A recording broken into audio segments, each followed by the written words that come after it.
Hi மக்களே, இந்த பாம்பு எங்கள் வீட்டுக்கு வந்துருச்சு. நாங்கள் அடிச்சு கொன்னுட்டோம். எங்கள் அம்மா கோவிலுக்கு போயிருந்தாங்களா, வந்தவங்க கேட்குறாங்க, வெள்ளிக்கிழமை அதுமா யாராவது பாம்பு அடிச்சு கொல்லுவாங்களா அப்படின்னு கேட்குறாங்க. இது விஷமுள்ள பாம்பா இல்லை விஷம் இல்லாத பாம்பா? இது என்ன பாம்பு? உங்கள் யாருக்காவது தெரிஞ்சா கமெண்ட்ல சொல்லுங்க. என்ன பாம்பு? கூப்பிடவா?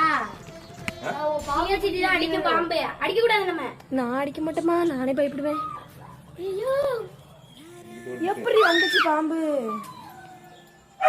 அதடி கொத்துமோ? ஐயோ, அங்கிட்டு ஓடிட போகுது.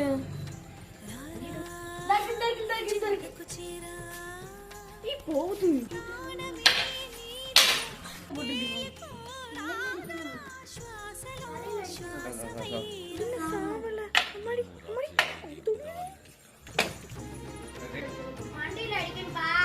செத்துருச்சு. மலை பாம்போ? மலை பாம்பு